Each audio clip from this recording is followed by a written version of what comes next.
అబ్బా నిన్నటి నుంచి నాకు సర్ది దగ్గు ఒకటే తిరుగున్నదుల్లా అయినా కానీ తీన్మార్ వార్తలు చెప్పేందుకు వచ్చిన ఇక అట్లనో ఇట్లనో ఎంత కష్టపడిన వార్తలు చెప్తా కానీ ముందుగాలనైతే హెడ్లైన్స్ చూడండి.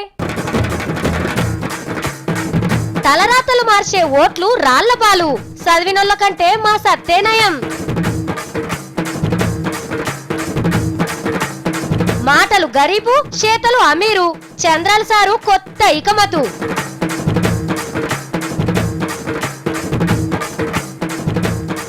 ధూప పథకంలా అందరూ సమానమే, మప్లర్ మనిషి మంచి ఉపాయం.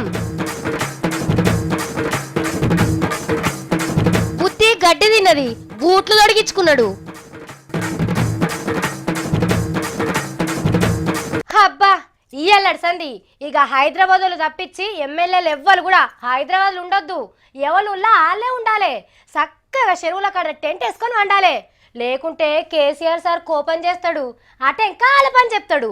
ఎందుకంటారా, ఇగో అసెంబ్లీలో పద్దు ముచ్చట మీద మాట్లాడుకున్నాడు ఒడిచిపోయింది కదా. ఇక స్పీకర్ సారు అందరికి సెలవు ఇచ్చి శనార్థులు చెప్పిండు. ఇవాళ మన అసెంబ్లీ తీన్మార్ వార్తలకెక్కే ముచ్చట్లు అస్సలకే లేవు.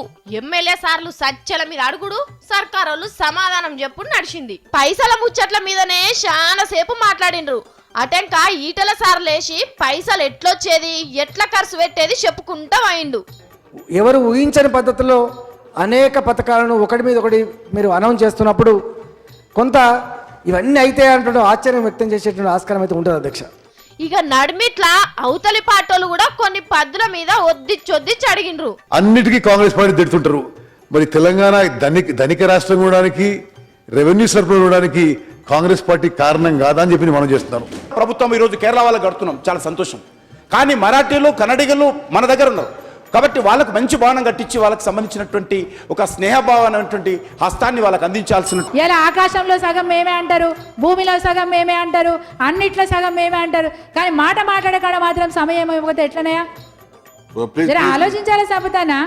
అందరూ మాట్లాడినాక అసెంబ్లీకి తాతిలిచ్చిండు స్పీకరు. ఇక మన పాలోళ్ళ అసెంబ్లీలా జగనాలు పార్టీ మనిషి రాజేందర్ రెడ్డి సారు మాట్లాడంగానే అట్నుంచి అచ్చెన్నాయుడు సార్ లేచిండు. రాజేంద్ర రెడ్డి గారు ప్రతిదీ తెలివిగా మాట్లాడతారు. జపనీస్ గురించి ఒకసారి 2 సార్లు మాట్లాడితే సరదాగా ఉంటుంది, కానీ ప్రతిరోజు అదే మాట్లాడితే దానివల్ల ఏదో అనుకుంటారు ప్రజలు. సబ్జెక్టు చెప్తే తెలివి అంటారు, చెప్పకుంటే తెలివి లేదంటారు. మరి ఏమో, మరి మాకు రూల్స్ అండ్ కండిషన్స్ ఆఫ్ తెలివితేటలు కూడా చెప్తే బాగుంటుంది. ఎంకషిరి జగనాల్ వంతొచ్చింది. ఇదే సభలోనే చంద్రబాబు నాయుడు గారు మీ అంతు చూస్తాను మమ్మల్ని అన్నారు.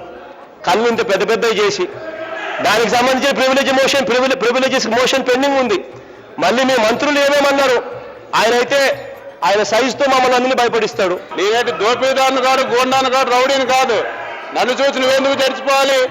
నాలాగా అవ్వాలంటే నీకు తరతరాలని నాలాగా అవ్వలేవు నువ్వు. నీకు కాదది, నీకు రాదుకోవడన్నది. ఈ కిස්සర బిස්සరా ఈడి కొడిచిపోయినాక గమున్న సభల జరిగిన లొల్లి ముచ్చట ఎల్లబెట్టిండ్రు చంద్రాల తమ్ముళ్ళు. అవు గట్లా జరిగేది కాకుంటే సారీ చెప్తున్నామన్నారు జగనాల పార్టీ వాళ్ళు. బేషరతుగా క్షమాపణ చెప్పడానికి మేము ఏమాత్రం కూడా గిలిగా కూడా తీరుతాం అధ్యక్ష. ఈరోజు మీరు పడటం మాకు ఇష్టం లేదు కాబట్టి తండ్రి లాంటి మీకు క్షమాపణ చెప్పడంలో మాకు ఎటువంటి అభ్యంతరం కూడా లేదు అధ్యక్ష. మరి మీరు కనుక మెచ్చుకొని ఉంటే మేము చింతిస్తున్నాం అధ్యక్ష.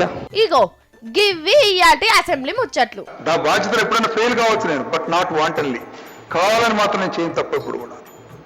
అలాంటి నేపథ్యంలో జరిగినట్టు సంఘటనలు చూస్తే చాలా బాధేస్తున్నారు, చాలా బాధేస్తుంది. నేను ఏమి చేశాను, మీకు ఏం తప్పు చేశాను, నేను అలా మాట్లాడారేమిటి అని. ఇగో ఇప్పుడు మీకు ఒక కథ చెప్తా. ఒక చీమ బాగా కష్టపడి పనిచేసేది. చీమ పనితనం చూసి దాని మీద ఒక సూపర్వైజర్ని పెడితే ఇంకింత మంచిగా పనిచేస్తుందని బొద్దింక పురుగుని తెచ్చిపెట్టింది దాని ఓనర్ సింహం. ఇక ఆ పురుగు అప్పటిదాకా లేని కొత్త రూల్ పెట్టి మళ్ళా ఈ అన్నిటిని చూసుకునేందుకు ఈగను, బల్లిని మేనేజర్ల లెక్క మళ్ళా ఆట కింద సెక్రటరీలను కూడా పెట్టింది. ఇక చీమ మీద అందరు ఆర్డరేస్టోళ్ళే తయారైపోయినరు. అందరు కలిసి ఒత్తిడి చేసే వరకు చీమ పనితనం తగ్గింది. మరి పనితనం ఎందుకు తగ్గిందో చూసి రిపోర్ట్ ఇవ్వమని గుడ్ల గూబని పెడితే అది ఎంక్వైరీలు చేసి పనికొచ్చేటోళ్ళ కంటే పనికి రానోళ్ళే ఎక్కువ ఉన్నారని చెప్పింది. ఇక ఎమ్మటే సింహం పొద్దింక పురుగుతోని మీటింగ్ పెట్టి మంచిగా పనిచేసి చీమని తీసేయాలని డిసైడ్ అయినాయి. ఇక మరి అటెంక ఏమైతుందో మీకెరికే కదా. సావిత్రి చెప్పినట్టే ఉన్నది ఇక్కడికి కాంగ్రెస్ పార్టీ ముచ్చట మీద ఉన్నోళ్ళు పెత్తనాలు చేసుకుంటా కింది పక్క మర్చిపోయి తెలంగాణ కాంగ్రెస్ పార్టీని దుబ్బ బుక్కేటట్టు చేసిర్రు.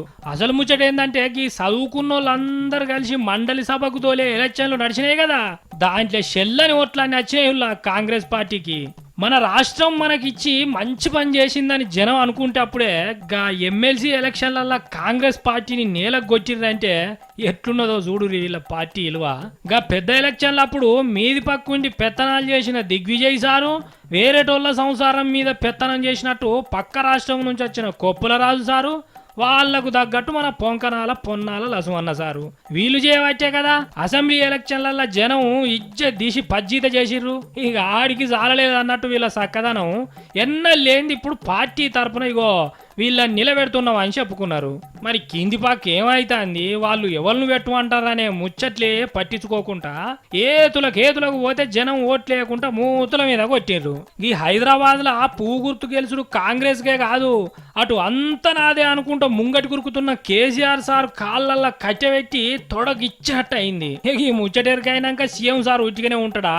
మళ్ళా ఏ ఎలక్షన్లు వచ్చినా ఈజీగా గెలిచేటట్టు అన్ని పనులు చేస్తాడు కావచ్చు, కానీ నెరీకి కాంగ్రెస్ పార్టీ ముచ్చట ఎట్లయిద్దో ఏందో పోర్రి. అటు ఢిల్లీ నుంచి దిగ్విజయ్ సారు, ఇటు పక్క పోయి కొప్పులరాజు సారు ఇగురం కొద్ది ఇక మాతులు చేసినా కొద్దీ ఇక్కడ బీజేపీ గెలుచుకుంటా పోతుంది కావచ్చు. మరి ఉత్తములు సారు ఈ కంపునెట్లా తప్పించుకొని కాంగ్రెస్ పార్టీని ఒడ్డుకు తెస్తాడో ఏందోనని కింది పక్క వాళ్ళ పార్టీ జెండాలు మోసేటోళ్ళు అనుకుంటారు. చంద్రాల సార్ తమ్ముళ్లకు ఏం దోస్తలేదులా, ముదాం ఏదోటి చేసి వార్తలలో నిలబడాలని తెగ తనలాడుతున్నారు. ఆగం పనులు చేసి ఆగమైతున్నారు. అస్సలు పని చేసేట్లో మాత్రం సరికొస్తలేరు. కత్తులాంగట్ల పోయి పిన్నిస్లామినట్టు పాయిదా లేని పనులు చేస్తున్నారు.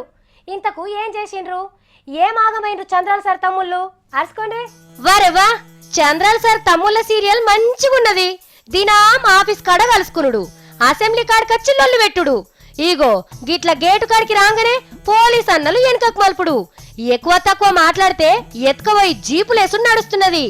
ఆఖరికి అసెంబ్లీల లీడర్లు మాట్లాడే మైకుల కాడు కూడా ఓనిస్తలేరు వీళ్ళను.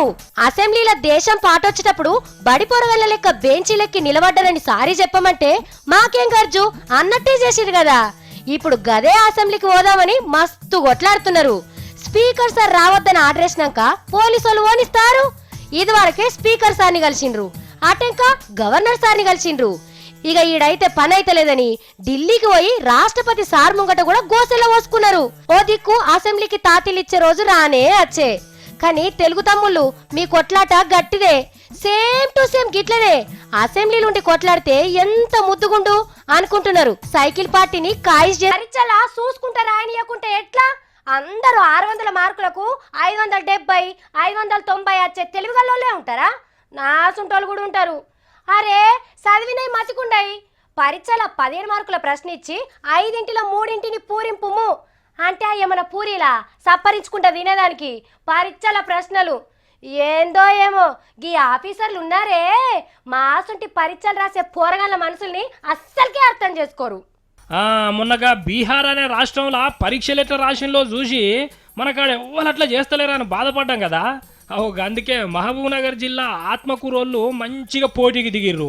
బీహార్ వాళ్ళ కంటే ఎక్కువనే చేసి చూపెడతామని చూడుర్రి ఎట్లా రాపిస్తున్నారో పరీక్షలు. మరి పోరగాళ్ళు పుస్తకాలు పట్టుకపోతామంటే లోపలికి అస్సలు పట్టుకపోనీయలేదట, దర్వాజా కాన్నన్న పెట్టుకుంటామంటే ఆడ కూడా ఉంచలేదట. ఇక కొందరు పోరగాళ్ళు ఒక్కటో రెండో షిట్టీలు లాగు లోపల పెట్టుకొని పోయినా ఎవరో షెడ్డసార్లు తీసి కిందేపిచ్చిర్రట. అందుకే చూడురిగా వాళ్ళ సుట్టపోళ్ళు గోడలు దునుకుడు, పరాడి గోడ చుట్టూ రంగ తిరుగుడు ఎంత తిప్పలైతున్నదో. ఓరు తమ్మి గట్లి ఇసిరేస్తే ఎడబడుతుంది రా నాయన. ఇగో వీడు ఇసిరేసిన చిట్టి బరాబరి వీళ్ళ తమ్మునికి అందిందో ఏందో ఎగురుతున్నాడు. ఏమరా తమ్మి మీ చెల్లె గిట్లా కనిపించలేదా? అయ్యో పైలం నిమ్మలంగా నడుము పట్టుకోగల. ఇగో వీని పని మంచుకున్నది. ఓ చిట్టి ఇసిరేసుడు, కిటికీ లోపల పడంగానే ఎగురుడు, సూటి రానో లేడిస్టార్ట్ చేస్తున్నాడు. అరే పుస్తకాలు ఎంత ఎంకులైనా దొరుకుతలేనట్టున్నాయి కదా. చూడురి మంచిగా చూడురి జల్దీ. అయ్యయ్ సూటి తీసి మంచిగా సారత్తలేడు కానీ అయ్యే. అయ్యో పడై చూసిండో ఏందో పోరి. అయినా లోపటిచ్చే ప్రశ్నలు బయట సంపాదించుడే పెద్ద బాధ అంటే, చిట్టీలు అందియాలంటే ఇంకెన్ని తిప్పలు చెప్పుర్రి. అందుకనే పెద్ద సార్లు మంత్రులు ఆఫీసర్లు అందరు సార్లు జరంత ఆలోచన చేయాలి. అయ్యవ్వలకు అన్నదమ్ములకు ఏంది గోస, చదువుకునే పోరగాళ్లకు చదువుల గోస అయితే వాళ్ళ చుట్టపోళ్ళందరికీ షిట్టీలు అందించే గోస పోగొట్టుర్రి. జర చక్కగా మీరే ఓ పుస్తకం ముంగడ పెట్టి పరీక్ష రాపించడో, ఇంటికే ప్రశ్నపత్రం పంపించడో చెయ్యిరి సారు అని కోరుకుంటున్నారు చాలా మంది. మా తమ్ముడు సత్తి వార్తలు తెస్తా కాని పోయిండు. ఆయనతో ఎండెక్కడన్నా గావరచి పడిపోయిండా ఏంది? ఇగో కంప్యూటర్ కలిపే అన్నలు జరగా కట్కలొత్తి మా సత్తికి లైవ్ కలుపుండ్రి. ఏం ఏం ఇది తప్పు మొత్తం తప్పు. ఆ గొజుడు మా తమ్ముడు మంచి కూసుండి తంసపాట ఆడుకుంటున్నట్టున్నాడు. తమ్మి సత్తి ఏం చేస్తున్నావు నాన్న? సాఫిత్రక్క ఇగో నేను హైదరాబాద్ వచ్చినాక నీ లెక్క పెద్ద కుర్చీలో కూర్చొని కొలువిమంటే ఏమన్నావు? ఏమన్నా ఆగమాగం ఉంటావు, నువ్వేం కొలువు చేస్తావు అన్నా? అన్నావు కదా. మళ్ళా నాకంటే చదువుకున్నోళ్ళు మళ్ళా నౌకరీ చేసేవాళ్ళు మస్తు మంది బెత్తరోళ్ళు ఉన్నారు తెలుసా? నీ సోపతి కాళ్ళ చదువుకున్న బిత్తిరోళ్ళ ఎవరి గురించి చెప్తున్నావు తమ్మి? ఆయనతో మన మంగ్లీ గురించా? ఆమె కంటే మళ్ళా నాకంటే మన ఊళ్ళో ఎటిమలే కంటే కూడా పెద్ద బెత్తరోళ్ళు. అసలు ఏంటి సత్తి నీ బాధ? ఎవరి గురించి చెప్తున్నావు నువ్వు?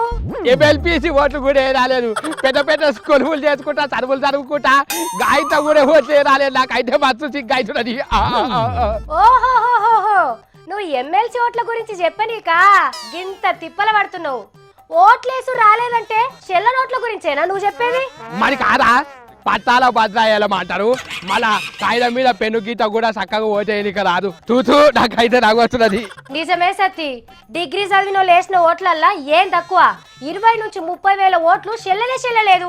గా ఓట్లతో ఓడిపోయిన వాళ్ళు నెత్తి మీద తడిగుడ్డేసుకుని ఏడుస్తున్నారు కొందరు. మళ్ళీ ఇప్పుడు చెప్పు, 6 జిల్లాల అలా చదువుకున్న వాళ్ళు చెల్ల నోట్లు వేసిన వాళ్ళు ఇంతమంది ఉన్నారు కదా. ఇప్పుడు అసలు బెత్తలో ఎవరు చెప్పు? ఓటే రాకుంటే బిత్తిరోళ్ళ ఓటేసాక ఆయుధం చూడంగానే సిట్టం తప్పు ఉంటది గంతే. ఎందుకు? నేను 2 పాలు ఓటేసిన, ఒక్క పారి కూడా ఉత్తరి కాలేదు. నేను వేసినప్పుడే గెలిచిన రాళ్ళు, అప్పుడే గులాలు నెత్తి మీద తలుకొని ఎగిరిడం దుక్కిన మస్తుగా. మరి ఎవరికి వేసినవేంది ఓటు? ఎవరు గెలిచిండ్రు? టీవీలో చెప్పొచ్చా? అందరు చూస్తున్నారు కదా. ఏం కాదు, నువ్వైతే చెప్పు తమ్మి. చచ్చాకనా చెప్పొచ్చా? మళ్ళా ముఖ్యమంత్రి కేసీఆర్ సార్ ఎవరు ఓటేస్తే అయింది అనుకున్నావు? నేను ఓటేస్తేనే ముఖ్యమంత్రి అయింది ఆయన. నాటారా ఆధారం కానట్టున్నది, ఓటాలు కానట్టున్నది మళ్ళా. అవును. అబ్బో, నీ ఓటు అంత పవర్ఫుల్ ఉన్నదంటావు. మళ్ళా కాదా? మొన్ననేమో సర్పంచ్ ఓట్లు అప్పుడు గా కిష్టాయకు మళ్ళా రాములాబాకు సుగుణమ్మకు చంద్రమ్మకు అందరికి ఓట్లు పోయినాయి అంట అని ఏడుస్తుంటే నేనే ఊకున పెట్టినా ఊకో అంట అని. మంచి పని చేసినావు సత్తి. కానీ గాల కంటే చదువు రాక తెలివక ఆగమైంది అనుకుంటాం గాని గీ చదువుకున్న వాళ్ళకి ఏం పుట్టే గిట్లా చేసి ఓట్లన్నీ సెల్లయని చేపించుకున్నారు. మళ్ళా కాదా? ఉచితంగా అంటున్నాను, పాస్బుక్లు అని అంట నా మీద ఎటువంటి వార్తలు చేపిస్తున్నారు. గలకి తెలుగు అంట రాసిందట కదా, మంగిలి చెప్పింది నాకు. పాస్బుక్ కాసత్తి, ఫేస్బుక్. నా మొకంలో పుస్తకం దాంట్లో నా గురించి తప్పుగా రాసిండు చూడు. ఇప్పుడు గాలు ఏడబెట్టుకుంటారు మొకము. మరి ఇప్పుడు అసలు బెత్తరోళ్ళు నేనా చదువుకున్నా చెప్పు? అబ్బో కోపమే. మళ్ళా రాదా? అంటే నేను వార్తలు చెప్పొద్దా, కొలువు చేయొద్దా? ఏ ఊకో తమ్మి, నువ్వు అందరి లెక్క కడుపులోటి పెట్టుకొని బయట కూడా చెప్పవనే. నేను వార్తలు చదివే కొలువులో పెట్టుకున్నా. నీకన్నా వార్తలు ఎక్కువ ఎవరికి తెలుసు? అంతేనా? అంతుగానే అనుకోవాలా? మరి నేను చెప్పింది నిజం కాదా? నా కాడ బెత్తరోళ్ళు మస్తు మంది ఉన్నారా లేరా? ఉన్నారు, బొచ్చెడు మంది ఉన్నారు. ఇట్లా ఓట్లేసుడు తెలియని డిగ్రీ చదివిన వాళ్ళ కంటే మా సత్తే 1000 వాళ్ళు నయం. మళ్ళా కాదా? ఈ చెల్ల నోట్లు వాడితే ఓడిపోయిన వాళ్ళు గెలిచేటోళ్ళేమో, గెలిచిన వాళ్ళు ఓడిపోయేటోళ్ళేమో. రాతలు మార్చే ఓట్లను రాళ్ళపాలు చేసిరు కాదా? అబ్బా మంచి ముచ్చట దొరకట్నావు సత్తి. నేనెత్తి మస్తు పని చేస్తుంది. రా ఇక ఎండలో పోయినట్టున్నావు, ఐస్ క్రీమ్ కొనిస్తుందా? మళ్ళీ కొనిస్తావా? అదే గిట్ల కాగితం జింపేసి తింటారు, మళ్ళా గిట్ల బుర్రలో పెట్టి ఉంటది, అది కొనిపిస్తావా? మస్తు పైసలు అవుతాయి. ఎన్ని పైసలు అయితే ఏంటి సత్తి, నువ్వైతే ఆఫీస్కి రా. నీ బుర్ర బాగా పనిచేస్తుంది కదా, నీకు బుర్ర ఐస్ క్రీమే కొనిస్తా. బుర్ర మిఠాయి కావాలన్నా కొనిస్తా. ఓకే మరి ఆయన బంద్ చేసుకో, ఇక అయిపోయిందంట నేను చెప్పేది. కార్ రాపోయింది, ఇక పోదాం ఆఫీస్ కంట పోదాం. పండి అబ్బబ్బబ్బబ్బా, ఏమెండలు కొట్టి పాడైతున్నాయుల్లా. అంబటల కాగానే అగ్గి రాలుతాంది. ఇక పగటిలైతే అడుగు తీసి బయట పెట్ట వశమైతే లేదు. ఇంత మాపటి జామైతేనే ఏమన్నా జర నిమ్మలమైతాంది. ఎండల బయటకెళ్తే ఏంచుక తిందామని చూస్తున్నాడు సూర్యుడు. ఏమన్నా పెద్ద పనుంటే తప్ప అసలే ఎండల బయటకెళ్ళకుండ్రి. గిట్ల సలి ఇడిచిందో లేదో ఎండలు చూడుండ్రి ఎట్లెగబడుతున్నాయో. అబ్బబ్బబ్బబ్బా, గిట్ల పొద్దెక్కంగానే గట్ల నడి పగటీలు కొట్టినంత ఎండలు కొడుతున్నాయి. ఇక పొద్దు నెత్తి మీదకి వచ్చినాకనైతే మాటల చెప్పవశం లేదు పోండ్రి. పోయినేడాది కూడా ఎండలు గిట్లనే ఇరుగ మరగ కొట్టినాయి గాని నీరు గిప్పుడే గింత ఘనమానుల్లా. బువ్వల ఆలయ వరకు మొఖం మాడిపోయే ఎండలు కొడితే సెల్కల్ పనులు చేసుకునేటోళ్ళు, బాయికాడ పనులకు పోయేటోళ్ళు ఎట్లా ఓర్చుకుంటారో ఏందో కథ. గందుకే సీకటితోనే పనికి పోయి పొద్దు నెత్తికెక్కక ముందే ఇల్లు చేరుకుంటున్నారు. ఎటన్నా ఊళ్ళో పయనాలు పోయేటోళ్ళు కూడా సల్లబడుతోనే బయలుదేరుతున్నారు.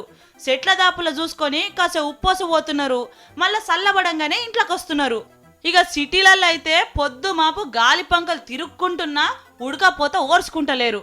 పగటాలకు బజార్లో చూస్తే ఒక్క మనిషి కూడా కనిపిస్తలేడులా. అగో గంత ఘనం ఉన్న ఎండలు.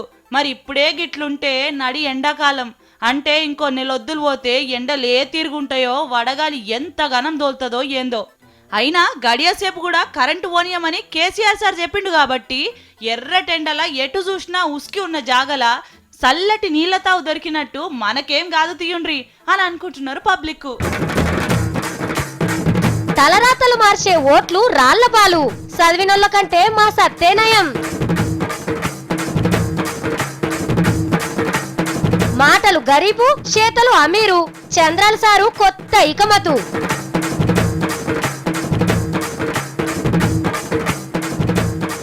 ధూప పథకంలా అందరూ సమానమే. మప్లర్ మనిషి మంచి ఉపాయం. బుద్ధి గడ్డి తిన్నది, బూట్లు తొడిగించుకున్నాడు. చూసింది కదా, ఇక గివి ఇవాళ నేను పట్టుకొచ్చిన తీన్మార్ ముచ్చట్లు. మళ్ళీ పారి తీన్మార్ వార్తలలో కలుద్దాం. అప్పటిదాకా చూస్తూనే ఉండాలా. విసి.